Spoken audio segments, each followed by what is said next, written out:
A lonely boy finds an abandoned German Shepherd in the park, but this dog has a dangerous secret. Their heartwarming bond leads them on an incredible journey, from rescued companions to local heroes. Watch their amazing story of friendship, bravery, and loyalty. Don't forget to like and subscribe to see more inspiring tales. In a small Texas town, 13-year-old Jake Carter lived with his mother Laura in a modest house. 3 years ago, Jake's father died in a construction site accident, leaving him and his mother to face life alone. The local park became Jake's favorite place. Every afternoon after school, he would pick up his basketball, the last birthday gift from his father, and head to the court. "I'm going to the park, Mom," Jake would call out, adjusting his worn sneakers. "Be back before dark," Laura would reply from the kitchen, where she prepared dinner after her shift at the local diner. The basketball court wasn't much, just an old concrete slab with 2 metal hoops that had seen better days. But for Jake, it was perfect. He would spend hours there practicing his shots and dribbling techniques. The steady rhythm of the bouncing ball helped clear his mind. "Nice shot, Jake." Sometimes other kids would pass by and wave, but Jake preferred to practice alone. The quiet court gave him space to remember the times when his father taught him how to shoot hoops. His dad's voice still echoed in his memory. "Keep your eye on the target, son."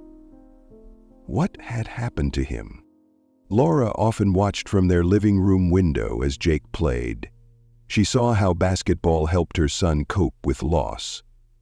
While other boys his age played video games or hung out at the mall, Jake found peace in the simple routine of shooting baskets at the old park court.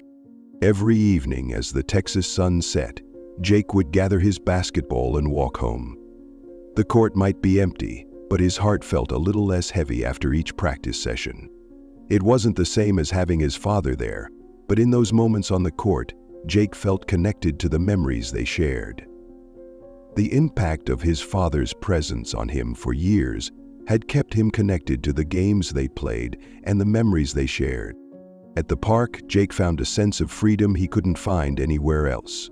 Most kids his age hung out in groups at the mall or played video games together after school, but Jake preferred the quiet of the basketball court. He didn't have many close friends. Some kids thought he was too quiet, while others just didn't know how to talk to him after his father's death. "Hey Jake, want to join us at the arcade?" Michael from his math class would sometimes ask. "Thanks, but I've got practice," Jake would reply with a small smile, dribbling his basketball. The truth was, he felt more comfortable alone with his thoughts and his father's old basketball. The park had its own peaceful rhythm. Birds chirped in the oak trees that lined the court, and the gentle breeze rustled through the leaves. Jake knew every crack in the concrete and every mark on the backboard. Even the squeaky chain of the basketball net had become a familiar friend.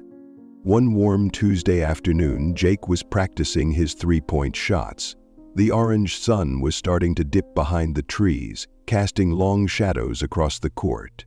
He took aim, released the ball, and watched it bounce off the rim. And there's no sense of lying. "Missed again," Jake muttered to himself, watching as the ball rolled toward the bushes at the edge of the court. He jogged after it, pushing aside the branches to reach his ball. That's when he heard it, a soft, painful whimper coming from deeper within the bushes. Jake froze, his hand still gripping the basketball. The sound came again, weak and trembling. "Hello?" Jake called softly, taking a cautious step closer to the bushes. The branches scratched against his arms as he peered through the leaves. The whimpering grew slightly louder, as if responding to his voice. Jake's heart beat faster. Something or someone was in pain, hidden in those bushes. He set his basketball down and took another step forward, carefully pushing aside more branches to get a better look. The evening sunlight filtered through the leaves, creating shadows that made it hard to see clearly. The whimper came again, closer this time, and Jake knew he had to find out what was making that sound. Despite his mother's warnings about being careful with strangers, something told him this wasn't dangerous. It was a cry for help. Pushing aside the last few branches, Jake discovered the source of the whimpering. A German shepherd lay tied to a tree trunk, its body thin and weak. A dirty rope was wrapped tightly around the dog's neck, securing it to the thick tree trunk. The sight made Jake's stomach tighten. "Hey there," Jake whispered, keeping his voice soft and gentle. The dog's ears twitched at his voice, but its body trembled with fear. Jake could count the dog's ribs through its matted brown and black fur. The animal looked like it hadn't eaten in days. Its water bowl lay empty and knocked over in the dirt. Jake had never seen a dog in such bad condition before. The German shepherd tried to stand, but stumbled, too weak to support its own weight. Its dark eyes were filled with fear, darting between Jake and the rope that held it captive. A small scar marked its left ear, telling a story of past hardships. "It's okay, I won't hurt you," Jake said, slowly crouching down to appear less threatening. The dog watched his every move, still trembling, but no longer trying to back away. "I just sittin' from trilled for days," Jake said, with a knowing cock. Jake's heart raced as he looked around the small clearing behind the bushes. There were signs that someone had been here, cigarette butts and empty food wrappers scattered on the ground, but whoever had left the dog here clearly hadn't returned in a while. "Who would do this to you?" Jake wondered aloud. The dog's eyes met his, and Jake saw something beyond fear in them. A glimmer of hope, perhaps, or a silent plea for help. The setting sun cast long shadows through the trees, and Jake knew he needed to make a decision quickly. He couldn't leave this dog here alone, tied up and starving. The thought of walking away and pretending he hadn't seen anything made his chest hurt. "Listen," Jake said softly to the dog. "I'm going to help you, somehow." The German shepherd's tail moved slightly, just a tiny wag, but it was enough to tell Jake he was doing the right thing. Jake reached for his water bottle in his backpack, moving slowly to avoid startling the dog. The bottle was still half full by the time he started to force himself to eat a half-ounce bite of steak in his basketball and half the bottle of juice. He had been saving it for after his basketball practice, but the dog clearly needed it more than he did. "Here you go, buddy," Jake said softly, unscrewing the cap. The dog's ears perked up at the sound of water splashing as Jake carefully poured some into the overturned bowl. "In." Jake set the bowl down and backed away a few steps, giving the dog space. The German shepherd watched him with cautious eyes, looking between Jake and the water bowl. Its tongue darted out, licking dry lips, but it didn't move. "It's okay," Jake whispered, sitting down cross-legged on the ground. "It's just water. You must be really thirsty." For several minutes, neither moved. Jake remained still, trying to show the dog he meant no harm. The German shepherd kept its eyes fixed on him, muscles tense despite its obvious exhaustion. Finally, the thirst became too much to resist. The dog stretched its neck as far as the rope would allow, sniffing the water. Its movements were careful and hesitant, ready to pull back at any sudden motion from Jake.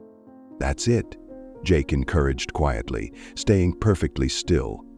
The dog took its first tentative laps of water, then began drinking more eagerly. Jake could see its throat moving as it swallowed the cool liquid. Even while drinking, the dog kept glancing up at Jake, still not fully trusting this unexpected kindness. When the bowl was empty, it backed away again, pressing itself against the tree trunk. Jake slowly reached for the water bottle again. "Want some more?" he asked softly. This time, when he refilled the bowl, the dog didn't wait as long before drinking. Its fear was still evident, but thirst had won over caution. "You've had a rough time, haven't you?" Jake murmured, watching the dog drink. His mind was already racing, trying to figure out what to do next. He couldn't leave this dog here alone, but he knew getting help wouldn't be simple. Jake rushed home as the sun was setting, his mind focused on how to convince his mother. He found Laura in the kitchen, preparing dinner after her long shift at the diner. "Mom, I need your help," Jake said, slightly out of breath. "There's a dog in the park. Someone tied him to a tree and left him there." Laura looked up from the stove, concern crossing her face. "Jake, honey, we can call animal control." "Oh, Mom, please," Jake interrupted. "He's scared and hungry. He needs a home. We could take care of him." Laura shook her head, stirring the pot of spaghetti. "We can't afford a dog right now, Jake. The bills are already tight, and dogs need food, vet care." "I'll use my allowance for his food," Jake promised quickly. "I'll walk him every day, even in the rain. I'll train him and clean up after him. Please, Mom, you have to see him first." Mom replied. Laura sighed, looking at her son's determined face. She hadn't seen him this passionate about anything since his father died. "Show me the dog," she finally said. At the park, Laura's heart softened when she saw the German Shepherd's condition. The dog watched them warily as Jake explained how he had given it water. "He's been abused, Mom," Jake said quietly. "We can't leave him here." "Honey?" Laura knelt down, studying the thin dog. "Taking care of a pet is a big responsibility, Jake.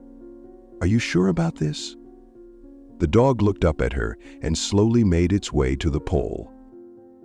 Laura propped it up against the pole and closed her eyes.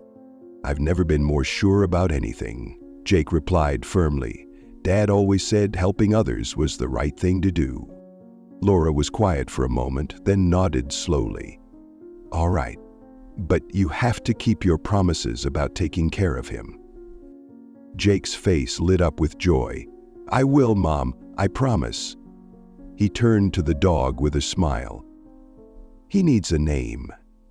How about Max?" "Max." The dog's ears perked up at the name, and for the first time, his tail gave a small wag. "Max it is then," Laura said, watching her son's face glow with happiness. "Let's take him home and get him cleaned up." The first few days with Max were challenging. The German Shepherd chose a corner in the living room, behind an old armchair, making it his safe spot. When Jake or Laura walked past, he would press himself against the wall, his body trembling slightly. "Look, Max, it's your favorite food," Jake would say, placing a bowl of dog food nearby. But Max wouldn't touch it until everyone had left the room, and sometimes not even then. The full bowls of food worried both Jake and Laura. "He just needs time," Laura assured her son, watching Jake's concerned face. "Remember how scared he was in the park?" Jake spent every moment he could with Max. After school, instead of playing basketball, he would sit on the floor near Max's corner, keeping a respectful distance. He would talk softly about his day, his voice gentle and steady. "Today we had a math test," Jake would tell Max, pretending to read his homework while secretly watching the dog. "I think I did pretty well. Dad always said math was like a puzzle. You just need patience to solve it." Jake made sure Max had clean blankets every day. He set up a comfortable bed with soft pillows, though Max preferred his corner. The water bowl was always full, and Jake kept the area around it spotless. "Want to try going outside, buddy?" Jake would ask each morning. At first, Max would flatten his ears and retreat further into his corner, but Jake didn't give up. He would clip on the new leash they bought and wait patiently by the door. Gradually, Jake started taking Max on short walks to the park. The first few times, Max jumped at every sound: a car horn, children laughing, even leaves rustling in the wind. Jake kept the walks short, always talking to Max in a calm voice. "See, nothing to be afraid of," Jake would say when they passed friendly neighbors. He made sure to take the same route each time, helping Max get familiar with the surroundings. They always ended up at the basketball court where they first met. Sometimes they would just sit there, Jake on the bench and Max beside him, watching other people play basketball. Each day, Max seemed to relax a little more. His ears stopped flattening at every sound, and his tail began to hang more loosely instead of being tucked between his legs. "You're doing great, Max," Jake would say, noticing these small improvements. And though Max still had a long way to go, Jake could see that his patient approach was slowly helping the scared dog find his courage. One morning, Jake was getting ready for school when he noticed something different about Max. The dog wasn't in his usual corner, but waiting near the front door. "Max!" Jake called softly. For the first time since they brought him home, Max's tail began to wag. It wasn't much, just a gentle swing back and forth, but Jake's heart leapt with joy. His smile was a quiver. Mom, come look," Jake called excitedly. "Max is wagging his tail." "Is it no?" Laura appeared from the kitchen, smiling at the sight. "Well, look at that. Seems like someone is finally feeling at home." That afternoon, Jake took Max to the park as usual. The German Shepherd walked more confidently now, no longer trying to hide behind Jake's legs when people passed by. They settled on their usual bench near the playground. A small girl was playing nearby with a stuffed rabbit. As she ran past them, the toy slipped from her hands, landing a few feet from where Max sat. The girl stopped, looking nervously at the large dog. Without any command, Max slowly stood up. Jake watched, amazed, as Max gently picked up the stuffed rabbit in his mouth and carried it to the frightened girl. He set it down carefully at her feet, then backed away. "Thank you, doggy," the little girl said, her fear forgotten. She hugged her rabbit tight and smiled at Max. Other parents who had tensed up when Max moved now watched in surprise. An elderly woman on a nearby bench nodded approvingly. "That's a good dog you've got there," she called to Jake. He turned and watched her wish Mac well as he walked back down the street. She turned and "Yes, he is," Jake replied proudly, reaching down to pat Max's head. This time, Max leaned into his touch, his tail wagging steadily. It was hard to believe this was the same scared dog they had found tied to a tree just weeks ago. Laura, who had been watching from a distance, walked over to join them. "Looks like all your patience is paying off," she said, smiling at her son. "Max is becoming quite the gentleman."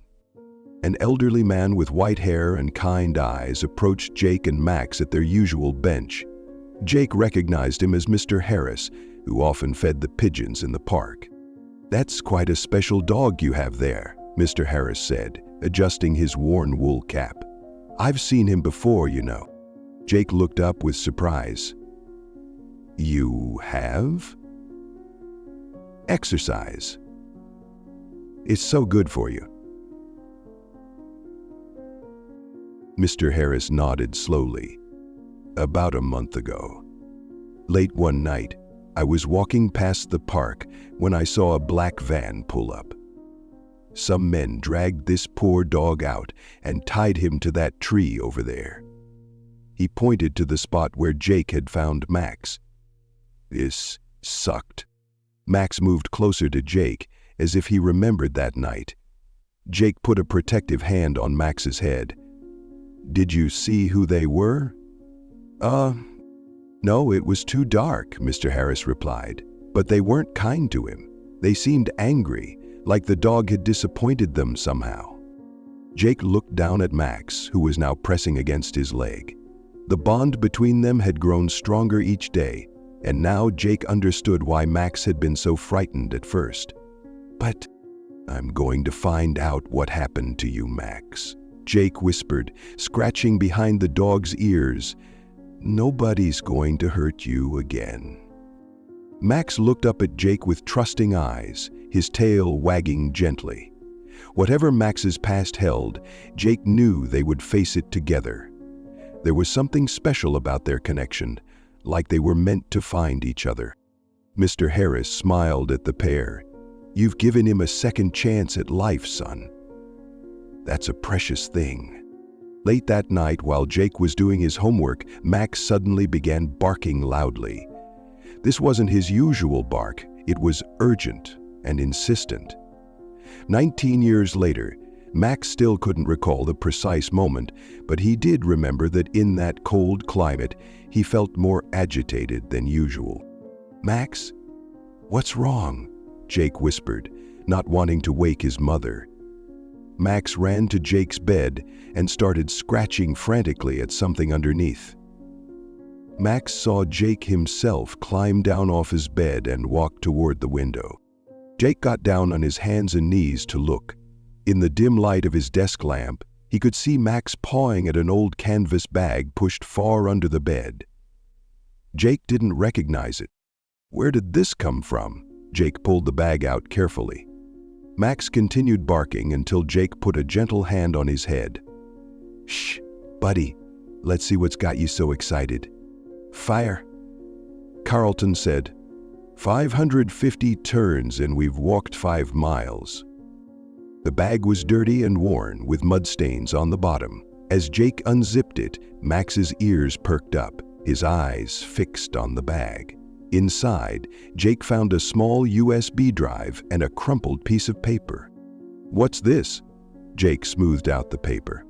Written in hasty handwriting was an address, 1420 Harbor Street, Old Williams Warehouse. Jake's hands shook slightly as he reached for his laptop. He plugged in the USB drive, his heart pounding. Max sat close beside him, unusually alert. "Oh my gosh," Jake breathed, as files began popping up on his screen. There were photographs of a bank's interior, security guard schedules, and detailed maps. One document caught his eye: First National Bank Operation Plan.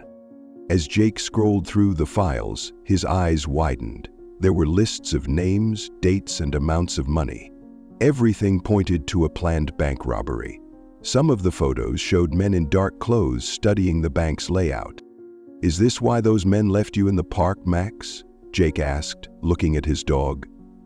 Max whimpered softly, as if confirming Jake's suspicion. A picture near the end of the files made Jake gasp. It showed Max in training gear, practicing with the same men from the other photos. The date stamp was from just 2 months ago. "You were their dog," Jake whispered. "But something went wrong, didn't it?" The final document was a newspaper article about a failed bank robbery attempt. The robbers had escaped, but their trained dog had disappeared during the chaos. Jake closed his laptop slowly, his mind racing. Max rested his head on Jake's knee, looking up with worried eyes. The truth about Max's past was now clear, but it only made Jake more determined to protect him. "Don't worry, boy," Jake said, hugging Max close. "You're safe now. We'll figure this out together." Max grunted. The next morning, Jake couldn't focus at school. His mind kept drifting back to the files he'd found on the USB drive. During lunch break, he sat alone in the library, opening his laptop again. "There has to be more information here," Jake whispered to himself, clicking through the folders. He found a video file labeled Training Session 12 and pressed play.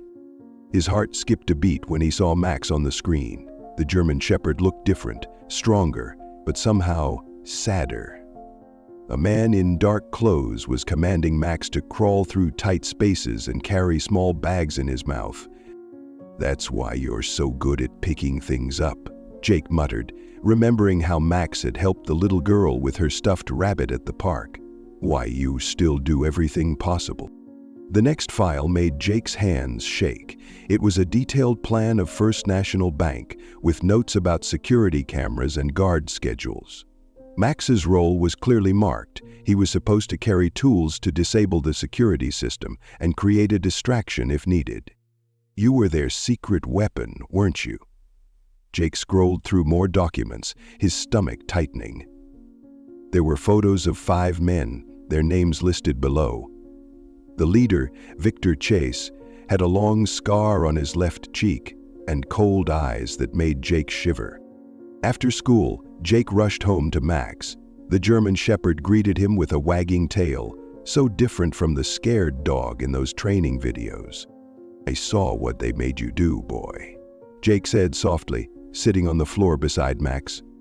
"But you didn't want to help them steal, did you?" Max whimpered softly, laying his head on Jake's knee.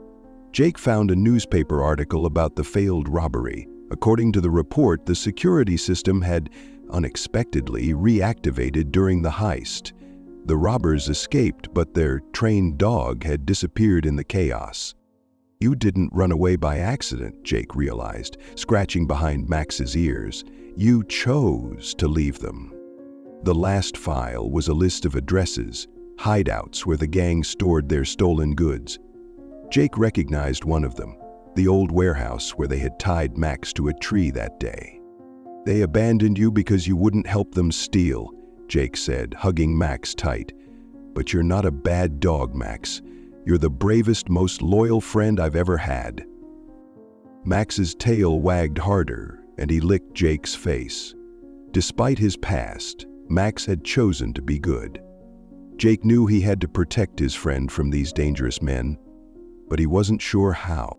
"We'll figure this out together," Jake promised, looking into Max's trusting eyes. "They can't hurt you anymore. I won't let them." Sophie continued to watch, her eyes wide. That evening, as Jake lay in bed with Max curled up nearby, he thought about all he had learned. His dog wasn't just a victim of abuse, he was a hero who had refused to help criminals. Now Jake understood why Max had been so frightened at first, but had shown such kindness once he felt safe. "You're home now, Max," Jake whispered in the darkness. "This is where you belong." The afternoon sun warmed the park as Jake and Max took their usual walk.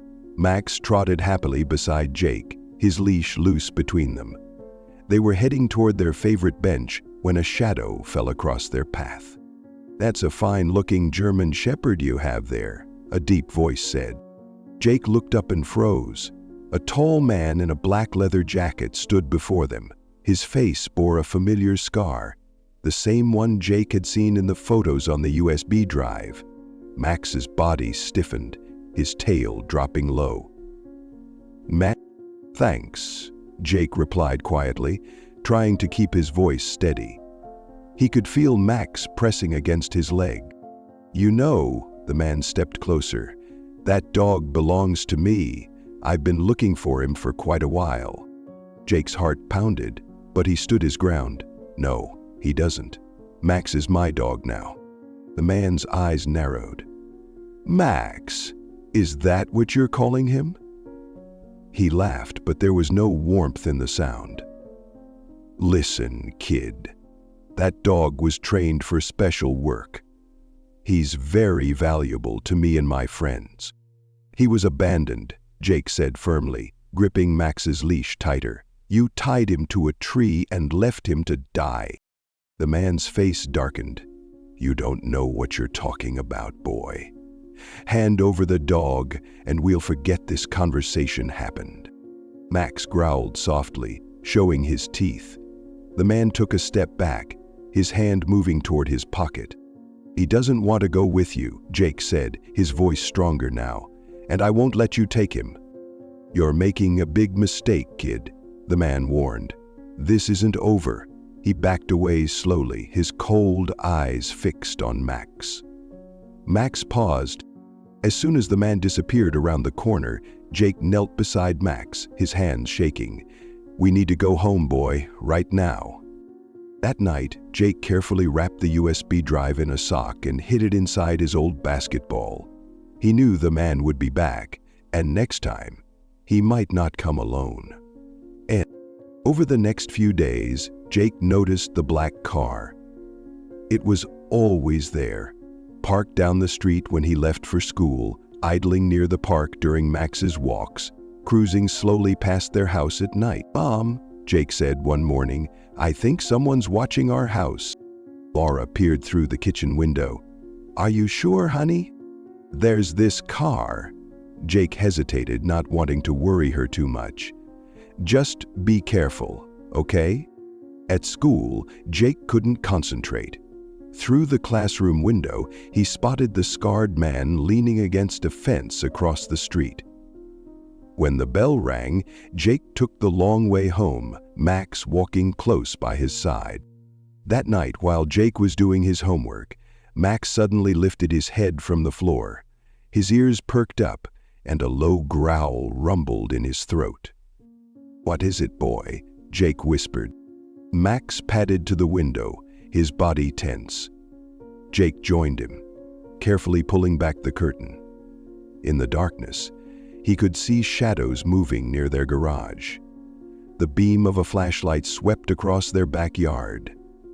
Kicking the curtain too, the beam of a flashlight swept across their backyard. "Mom," Jake called softly, "come here, quick." Laura hurried into the room. Max's growl grew louder as more flashlight beams appeared around the house. "Those are the men I told you about," Jake explained quickly. "The ones who used to own Max. They want him back." Laura's face paled, but her voice remained calm. "I'm calling the police." Max suddenly barked sharply, a warning sound Jake had never heard before. Through the window, they could see dark figures approaching the back door. "Get away from the windows," Laura whispered, pulling Jake back. She dialed 911 with shaking hands while Max stood guard, his eyes fixed on the backyard. Max's mind was made up for the last 6 months, but his body couldn't quite match the strength to stay upright. The sound of distant sirens made the flashlights disappear. Max's growling stopped, but he stayed by the window, watching. Jake knelt beside him, running a hand through his fur. "Should you be?" "Good boy, Max," he whispered. "You protected us." The break-in happened 3 nights later. Jake was awakened by Max's urgent barking. The German Shepherd stood at his bedroom door, hackles raised, every muscle tense. Max pawed through the door with his big fur, his eyes sparkling with excitement. "What's wrong, boy?" Jake whispered, but Max just kept barking. Then Jake heard it, the soft scraping sound of someone working at the back door lock. His heart jumped into his throat. The basketball containing the USB was still under his bed. "Mom," Jake called out softly, creeping to his mother's room. "Someone's trying to get in." Carl reached. Laura was already awake, phone in hand. "I'm calling 911, she whispered. "Stay in your room." But Max had other ideas. The German Shepherd raced downstairs, his nails clicking on the wooden steps. The sound of breaking glass echoed from the kitchen, followed by heavy footsteps. Rat Wallace came slowly toward the kitchen, a gray shadow on his stirring cat, an empty bottle in his hand. "The dog's here," a gruff voice whispered. "Search quickly." "Hell!" Jake couldn't stay upstairs. He had to protect Max. Ignoring his mother's protests, he crept down the stairs, staying in the shadows. Max stood in the kitchen doorway, his teeth bared. 2 men in dark clothes were moving through the room, their flashlights sweeping across the counters. Jake recognized the scarred man from the park. "Find that USB," the scarred man ordered. "It has to be here somewhere." Max's growl grew deeper. The men turned, their lights catching the dog's gleaming teeth.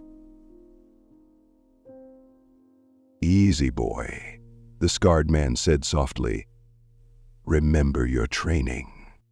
But Max wasn't their trained dog anymore. He lunged forward, snapping at the closest intruder. The man stumbled backward, knocking over a chair with a crash. Sirens wailed in the distance, growing louder by the second. "Police, drop everything!" Jake shouted from the stairs, making his voice as deep as possible. The men panicked. They scrambled for the back door, shoving past Max. The German Shepherd chased them into the yard, his barking fierce and protective. Minutes later, real police cars flooded the street. Officers searched the area, but the men had vanished. Inside, a detective interviewed Jake and his mother. They were looking for something specific? The detective asked, writing in his notebook. Jake hesitated, looking at Max. Should he tell them about the USB? About Max's past? We can't help without evidence, the detective explained kindly. Right now it's just another break-in attempt. After the police left, Jake sat on the kitchen floor with Max, his mind racing. The USB in his basketball contained proof of everything: the bank robbery plans, the gang members' names, their hideouts. We can't just hide forever, can we, boy? Jake scratched behind Max's ears. The German Shepherd looked at him with trusting eyes. Jake lowered Max to the pile and wrapped his arms around Max's shoulders, protecting him from the wind. Laura joined them, wrapping a blanket around Jake's shoulders. "What are you thinking, honey?" Jake thought, "We need to stop them, Mom," Jake said firmly. "Not just for us, but for Max. They hurt him, and they'll hurt other animals too if nobody stops them." Max pressed closer to Jake, as if understanding. The loyal dog had protected their home tonight. Now, it was Jake's turn to protect him, by making sure these men could never threaten them again. "I have a plan," Jake said, hugging Max tight. "But I'll need your help, boy. Both of us together. That's how we'll beat them." The park was unusually quiet that Thursday afternoon. Jake sat on their usual bench, his basketball beside him, while Max played with a tennis ball nearby. The setting sun cast long shadows across the empty basketball court. "Time to head home, Max," Jake called, standing up. Something felt wrong. The park was never this empty at this hour. Something was not right. As they started walking toward the park exit, a black van pulled up to the curb. The scarred man stepped out, followed by 3 others. They spread out, blocking the path ahead. "Never to run now, kid," the scarred man said. "Hand over the USB and the dog. We know you're carrying it." Jake clutched his basketball tighter. Max moved in front of him, growling. More men appeared behind them, closing the circle. "Max is my dog now," Jake said, trying to keep his voice steady. "And I know what you did. The bank robbery, the stolen money, it's all on the USB." "Smart boy," the scarred man sneered. "Too smart for your own good. Last chance. Give us what we want, and you can walk away." Jake's eyes darted around, looking for an escape route. The men were getting closer. Max's growl grew louder, his body tense and ready. 13 represents the sum of your power. "Now," the scarred man shouted. 2 men lunged forward. Max sprang into action, snapping at their hands, forcing them back.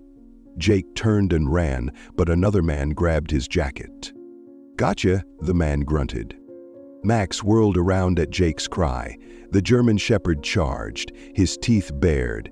The man released Jake, stumbling backward. He put both hands to his chest, closed his eyes, and leaned it against the car. "Run, Max!" Jake shouted, breaking free. His heart pounded as they sprinted across the park, the gang's heavy footsteps thundering behind them. Max darted left suddenly, pulling Jake down a narrow path between the hedges. The German Shepherd seemed to know exactly where he was going, weaving through the park's hidden shortcuts. "This way!" Jake heard one of the men shout behind them, but Max was already changing direction. They squeezed through a gap in the playground fence that the larger men couldn't fit through. Max led Jake under the slide, behind the swings, and through a cluster of trees. Jake could hear their pursuers cursing as they were forced to go around. "Good boy, Max," Jake panted as they ran. The basketball was getting heavy in his arms, but he couldn't drop it, not with the USB hidden inside. Max paused briefly, his ears twitching. Then he tugged Jake toward another path, this one leading through dense bushes. The branches scratched at Jake's arms, but they were putting distance between themselves and the gang. Their moment of triumph was short-lived. As they burst out of the bushes, Jake's heart sank. They'd ended up at the old basketball court, and it was completely deserted. "Nowhere else to run, kid," came the scarred man's voice. He and his men emerged from different paths, surrounding the court. They were breathing hard but smiling now, knowing they had Jake and Max trapped. Max moved in front of Jake, his teeth bared. The scarred man pulled something from his pocket. It was Max's old training whistle. "Remember this, boy," he said, bringing the whistle to his lips. "Time to come home." But when he blew the whistle, Max didn't move. Instead, the German Shepherd pressed closer to Jake, his growl growing deeper. "He's not your dog anymore," Jake said, placing his hand on Max's head. "He chose to be good. He chose me." The men began closing in, their footsteps echoing on the concrete court. Jake backed up until he felt the chain-link fence behind him. Max stood his ground, ready to protect his young friend no matter what. The scarred man lunged forward suddenly, reaching for Jake. "Get the kid!" "Exercise," he said to Jake. Hunch forward, straining to see. Everything happened in a flash. Max sprang into action, his powerful body launching through the air. His teeth caught the scarred man's sleeve, dragging him away from Jake. The man yelled in surprise and pain. "Get this mud off me," he shouted, trying to shake Max loose. The other men hesitated, unsure whether to help their boss or grab Jake. In that moment of confusion, Jake spotted his chance. He remembered the park security station was just past the tennis courts. "Max, come!" Jake called, breaking into a run. Max released his grip on the scarred man and darted after Jake. Behind them, they could hear angry shouts and pounding footsteps. Jake's lungs burned as he ran. The security station seemed so far away, but he could see its lights glowing in the growing darkness. Max ran beside him, matching his pace, ready to protect him if needed. It would both reward him and her. "Help!" Jake shouted as the station came into view. "Please, somebody help!" The security guard, Mr. Thompson, stepped out of his booth. His eyes widened at the sight of Jake running toward him, followed by Max and the group of men. "Get inside, quick!" Mr. Thompson held the door open. Jake and Max dove into the small security office just as the guard slammed and locked the door. "Those men!" Jake gasped, trying to catch his breath. "They're criminals. They tried to take Max, and they want this." He pulled the USB from his basketball. Mr. Thompson was already on his radio, calling for police backup. Through the window, Jake could see the gang members stopping, then turning to run as distant sirens began to wail. Step 1. Max pressed against Jake's leg, his tail wagging slightly now that they were safe. Jake knelt and hugged his brave dog tight. "You saved my life, boy," he whispered into Max's fur. "You're the bravest dog ever." Police cars converged on the park from all directions, their sirens cutting through the evening air. The scarred man and his gang tried to reach their van, but police vehicles blocked every exit. "Freeze, hands where we can see them." Officers with flashlights surrounded the criminals. The scarred man looked at the security booth one last time, his face twisted with anger, before raising his hands in surrender. Jake watched from the security office window as the police handcuffed each member of the gang. Detective Wilson, who had investigated the break-in at Jake's house, hurried over to the security booth. "Are you all right, Jake?" the detective asked, opening the door. "Your mother's on her way." Jake nodded, still holding the USB. "I have proof of everything they did. It's all here, the bank robbery plans, their hideouts, everything." A small crowd had gathered at the park entrance. People who had heard the commotion were watching as the police led the criminals to patrol cars. Someone noticed Max and started clapping. "That's the dog that saved the boy," a woman called out. More people joined in the applause. Max seemed confused by all the attention. He stayed close to Jake, his tail wagging uncertainly as people praised him. "My brave boy," Jake whispered, hugging Max's neck. The German Shepherd licked his face, making Jake laugh. Laura arrived, running to embrace Jake. "Oh, honey, I was so worried." She knelt to pet Max. "Thank you for protecting my son." She and Laura stepped inside. Detective Wilson smiled at Max. "Looks like this former police dog chose the right side after all. He's a real hero." "He sure is," Jake agreed proudly. "He's not just my dog, he's my best friend." As the crowd continued to cheer for Max, Jake saw Mr. Harris watching from his usual bench. The old man gave Jake a knowing smile and a thumbs up, proud of how far the scared dog from the park had come. 2 days after the park incident, Detective Wilson invited Jake and his mother to the police station. Max came too, walking proudly beside Jake through the station doors. "What we found on that USB is bigger than we imagined," Detective Wilson said, leading them into a private room. She opened a laptop showing a complex web of names and locations. Victor's gang was just one part of a much larger criminal network. Jake leaned forward, studying the screen. "All those places, are they hideouts? Storage facilities, fake businesses, meeting spots," the detective explained. "They've been operating right under our noses for years." She scratched Max behind the ears, "until this brave boy helped expose them." Max wagged his tail, seeming to understand the praise. Laura squeezed Jake's shoulder, proud but concerned. "The USB contained detailed records of illegal shipments," Detective Wilson continued. "Stolen goods, money laundering, everything.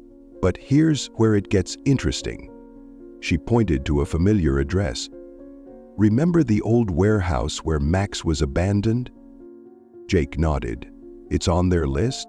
It's one of their main storage locations, and we think there's still evidence inside." The detective turned to Jake and Max. "That's why we need your help." "Our help?" Jake asked, his eyes widening. Detective Wilson smiled. "Max knows these places. He was trained there. And he trusts you, Jake. We'd like you both to assist in a special operation." "Is it dangerous?" Laura interrupted, her voice worried. "We'll have officers everywhere," the detective assured her. "Jake and Max would just help us identify the correct buildings and any hidden entrances Max might remember." Jake looked at Max, who sat alert and ready. The German Shepherd had already proven his bravery so many times. Now he could help stop these criminals for good. "We want everyone to be afraid," Max said. "What do you think, boy?" Jake asked softly. "Ready to be a police dog one more time?" Max barked once, his tail wagging with determination. The scared, abandoned dog from the park was gone. In his place sat a confident, courageous partner, ready to help bring justice. His voice fell from his lips as he saw his vein helping slow. "We'll do it," Jake said firmly. "Max and I together." Detective Wilson nodded approvingly. "Perfect. We'll start tomorrow morning." These criminals thought they could use Max for their schemes, but instead, he's going to help us shut down their entire operation. "Amazing work, comrade." Jake hugged Max tight, feeling proud of how far they'd come. His loyal friend wasn't just a rescued dog anymore. He was about to become a real hero. Early the next morning, police vehicles surrounded the abandoned market on the edge of town. Max stood with the officers, his nose already working to pick up familiar scents. Jake watched from the safety of Detective Wilson's car, as promised. "Max, seek," Detective Wilson commanded, using the training words they'd practiced. The German Shepherd moved purposefully through the empty market stalls, his nose close to the ground. Jake couldn't stand just watching from the car. "Please, Detective," Jake pleaded. "Max trusts me. He'll work better if I'm with him." Detective Wilson hesitated, then nodded. "Stay close to Officer Martinez." Jake joined Max, who wagged his tail happily at seeing his friend. Together they moved deeper into the market, passing broken windows and faded shop signs. Max suddenly stopped at a rusty door marked "Storage." "Good boy," Jake whispered. "Is this it?" Max pawed at the ground near the door, then moved to a stack of old crates nearby. He nosed them aside, revealing a hidden metal hatch. "Over here," Jake called to the officers. Max found something. Detective Wilson crouched by the hatch. "This isn't on any building plans." "Good work, Max." The officers prepared to open the hatch, checking their weapons. Jake knew he should step back, but he couldn't leave Max. He examined the damage to his hip and hands directly. "I'm staying with him," Jake said firmly. "He needs me." Detective Wilson looked at the determined boy and his loyal dog. She understood their bond might be crucial for what lay ahead. "Stay behind us," she instructed, "and if I say run, you run, both of you." Jake nodded, keeping his hand on Max's back as the officers moved into position. Whatever they found down there, they would face it together. End of Chapter 2. The underground storage room was bigger than they expected. Flashlight beams revealed rows of metal shelves stacked with boxes and files. Max moved confidently between the shelves, his nose leading them to a specific corner. "Look at this," Jake whispered, picking up a folder Max had nudged. Inside were photographs of bank layouts, security schedules, and lists of dates and times. Max had carefully scribbled comments across each one. Detective Wilson examined the documents. "These are plans for future robberies. Great work, you two." Suddenly, Max's ears pricked up. A low growl rumbled in his throat. "What is it, boy?" Jake asked, but he already heard it. Footsteps above them, then voices growing closer. "Everyone quiet," Detective Wilson ordered, signaling her team. "Someone's coming." Before they could move, the metal hatch slammed shut with a bang. Emergency lights flickered on, casting an eerie red glow through the room. "Well, well," a familiar voice echoed. "Looks like we caught some uninvited guests." 3 armed men appeared at the far end of the room, members of the gang who hadn't been caught at the park. This, as the gang planned their attack, started with shooting the group. "Stay behind me, Jake," Officer Martinez whispered. But in the confusion, Jake had gotten separated from the police team. Max stood protectively in front of Jake as the criminals moved closer. The police and gang members were in a standoff, with Jake and Max caught in the middle. "The boy and the dog," one man sneered. "Should have minded your own business." Jake looked around frantically. They were trapped between metal shelves. But he noticed a small ventilation duct near the floor. It was too small for adults, but maybe... "Max," Jake whispered, pointing to the duct. "You need to get help." "No?" Phil asked. The German Shepherd looked at Jake, whining softly, reluctant to leave his friend. "I'll be okay," Jake assured him. "Go!" As gunfire erupted between the police and criminals, Max darted for the duct. Jake dove behind a shelf, his heart pounding. He watched Max squeeze through the duct and disappear. "The dog's escaping," one of the criminals shouted. "Let him go," another answered. "He can't help them now." "Come to the power." Jake huddled behind the shelf, listening to the chaos around him. He had to trust Max. His brave friend had never let him down before. "Stay down, Jake," Detective Wilson called from somewhere in the darkness. "Help is coming." Jake closed his eyes tight, praying Max would make it outside. Their only hope now was his loyal dog, racing through the dark to bring backup. Minutes felt like hours as Jake waited in the darkness. Then he heard it, Max's familiar bark, followed by the sound of many footsteps above. The backup team had arrived. "Police, drop your weapons!" New voices echoed through the storage room. Flashlight beams cut through the darkness as more officers poured in through the main entrance. Max burst back into the room, leading the backup team straight to Jake's hiding spot. The German Shepherd pressed against Jake protectively, his tail wagging with relief at finding his friend safe. "Good boy," Jake hugged Max tight. "I knew you'd save us." The criminals, now outnumbered, dropped their weapons. Officers quickly moved in to make arrests, while Detective Wilson checked on Jake. "That was quite a risk you took," she said, smiling at Max. "But thanks to your brave dog, we've caught the entire gang." As they climbed back into daylight, Jake saw police cars everywhere. Officers were carrying out boxes of evidence, proof of all the gang's crimes across the city. The detective sighed and leaned back into the conference table. "Jake?" Detective Wilson called, holding an official-looking envelope. "The department wants to present Max with a special award for bravery. He's helped us solve one of our biggest cases." "Oh, he's been a prospect for the rebound program." "Prospect spree?"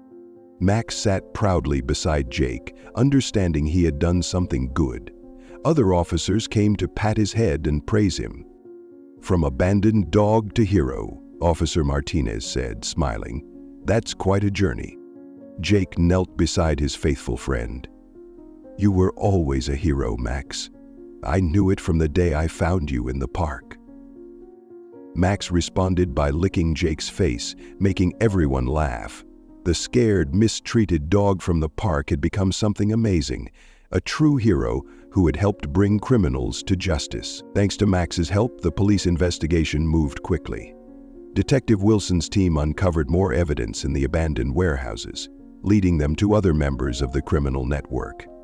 Within weeks, they had arrested over 30 people connected to the gang's operations. "You wouldn't believe what we found," Detective Wilson told Jake one morning at the park. "Secret rooms full of stolen goods, fake documents, everything. Max helped us find places we never would have discovered on our own." Jake smiled proudly at Max, who was chasing butterflies nearby. It was hard to believe this playful, happy dog was the same one who had helped bring down a criminal network. Exercise, counterdepressants, linked by science, can make people peaceful. The mayor decided to honor Max's bravery with a special ceremony in the park, right where Jake had first found him.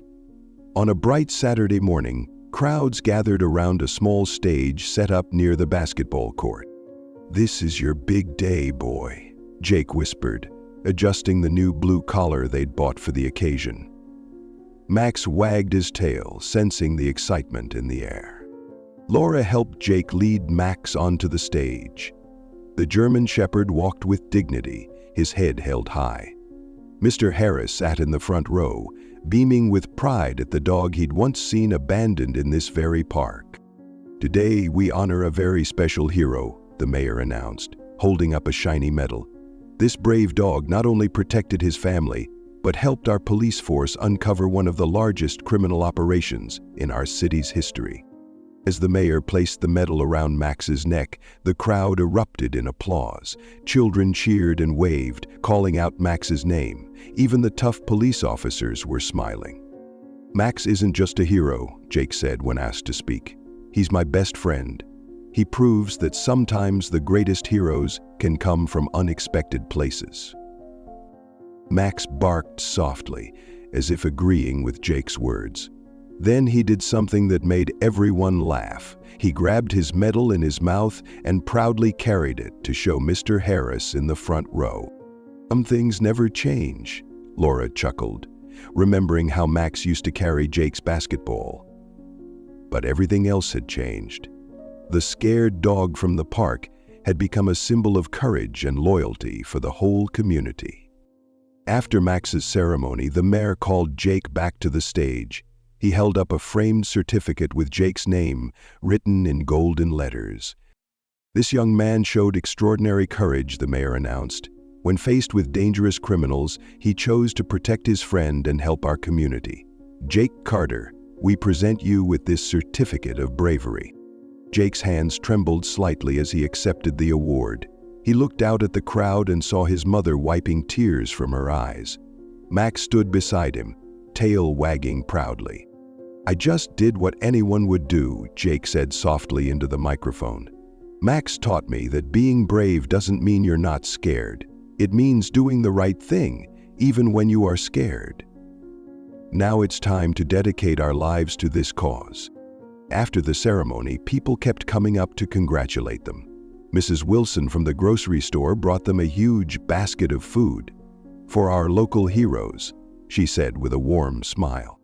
Mr. Peterson, who owned the hardware store, offered to install a security system in their house free of charge. "It's the least I can do," he insisted, when Laura tried to decline. Even Jake's teachers and classmates treated him differently. Michael, who had always invited him to the arcade, now sat with him at lunch. "That was really cool what you did," he said. "You and Max are like a real crime-fighting team." The local newspaper ran a story about Jake and Max. Soon, letters started arriving at their house. Some from other kids who had rescued animals, others from people inspired by their bravery. One evening, Jake found his mother reading these letters in the kitchen. "Look at this one," she said, holding up a card made by a first-grade class. They drew pictures of Max with his medal. Their neighbors brought home cooked meals and offered to walk Max when Laura was working late shifts. The community's support wrapped around them like a warm blanket, making their house feel more like home than ever before. "You know what, Max?" Jake said as they sat on their porch one evening, watching the sunset. "Sometimes good things come from hard times." Max rested his head on Jake's lap, and together they enjoyed the peace they had helped create in their small town. Laura couldn't stop thinking about how they had found Max that day in the park. One morning at breakfast, she shared her idea with Jake. "We should help other animals like Max," she said, spreading peanut butter on her toast. "There are so many abandoned pets who need someone to care for them." Jake's eyes lit up. "Could we start a rescue group?" He looked at Max, who was enjoying his morning kibble. "Max could help too." Laura smiled and nodded. She started making phone calls, talking to local vets and animal shelters. Soon, Max's Second Chance was born, a program to help abandoned and abused animals find loving homes. Jake threw himself into the project with enthusiasm. Every weekend, he and Max visited the local shelter to spend time with the rescued animals. Max was surprisingly good with scared dogs, showing them it was okay to trust humans again. "See how Max sits quietly?" Jake explained to a group of younger kids at the shelter. "That's how you help nervous dogs feel safe." The children watched in amazement as Max demonstrated, gently approaching a trembling puppy. The word spread about their program. Jake's classmates started volunteering too. Michael brought his family's old blankets for the animal beds. Sarah, who sat behind Jake in math class, designed posters for their adoption events. "Max was just the beginning," Jake told his friends as they cleaned kennels one Saturday. "Every animal deserves a chance to find their perfect family." "Wow," Jake said. They organized a pet fair in the park, right where Max's story had started. People brought donations of food, toys, and supplies. Max proudly wore his medal, becoming a symbol of hope for other rescued animals. "Your son is amazing," the shelter manager told Laura. "He's teaching other kids that they can make a real difference." Jake even started a club at school called Animal Allies. They met during lunch breaks to plan fundraisers and awareness campaigns. More and more students joined, inspired by Max's story. "Remember when Max was too scared to wag his tail?" Jake asked during one club meeting. "Now he's helping other dogs learn to be happy again." Max, lying at Jake's feet, thumped his tail against the floor as if agreeing. One sunny morning, Detective Wilson visited Jake and Max with exciting news. She held an official-looking envelope in her hand, smiling as she watched Max show off his latest trick. "The Police Canine Training Academy was impressed by Max's work on our case," she explained, handing Jake the envelope. "They're offering you both a spot in their special training program." Jake opened the letter with trembling fingers. The program would teach them advanced skills, tracking, search and rescue, and even more sophisticated police work. Max peered at the paper too, his tail wagging with interest. On the paper lay details about a recipe for a superhuman strength. "But we'd have to train every weekend," Jake said thoughtfully, scratching Max behind the ears. "What do you think, boy? Want to become an official police dog?" Max barked softly, pressing his nose against the letter. Detective Wilson laughed. "You seems interested. You two already make a great team. This training would make you even better." Jake spent the evening discussing it with his mother. Laura could see the excitement in his eyes as he talked about all they could learn. "It's a big commitment," she reminded him, "but if anyone can do it, it's you and Max." That night, Jake couldn't sleep. He kept thinking about everything they'd been through, from finding Max tied to a tree to becoming local heroes. Maybe this was their next adventure. The next day, Jake took Max to their favorite spot in the park to think it over. The setting sun painted the sky in beautiful shades of orange and pink. Other dogs and their owners were heading home, but Jake and Max had one more thing to do. "Want to run, boy?" Jake asked. Max's ears perked up at the familiar words. They started jogging across the open field, their shadows stretching long behind them. The grass was soft under their feet, and the evening breeze carried the sweet smell of summer flowers. Max matched Jake's pace perfectly, just as he had during their escape from the criminals. But this time they weren't running from danger. They were running toward their future. Jake looked at his faithful friend, remembering the scared dog he'd found months ago. Now Max ran with confidence, his powerful legs carrying him smoothly across the field. His mettle glinted in the fading sunlight. They stopped at the top of a small hill, both slightly out of breath but happy. The whole park stretched out below them, peaceful in the golden light of sunset. "We've come a long way, haven't we?" Jake said softly, putting his arm around Max's neck. The German Shepherd leaned against him, a gesture that had become their special way of showing trust and love. Jake pulled out the academy invitation from his pocket and read it one more time. Max watched him intently, as if understanding the importance of this moment. Max hitched himself under his microphone, joined the usual virtual group. "What do you say, Max? Ready for a new adventure?" Max's answer was a joyful bark that echoed across the quiet park. Jake laughed, hugging his dog tight. They had started as a lonely boy and an abandoned dog, but had become something extraordinary. True partners, ready to help others and face whatever challenges lay ahead. As they walked home in the deepening twilight, Jake knew they'd made their decision. Whatever came next, they would face it together, the boy and his loyal dog, their bond stronger than any obstacle life could put in their way. Thank you so much for watching Jake and Max's incredible journey. If you enjoyed this story, don't forget to hit the subscribe button to join us for more inspiring tales. We'd love to hear your thoughts. Leave a comment below and let us know what part of the story touched your heart the most. Stay tuned for our next adventure, and until then, take care and see you soon.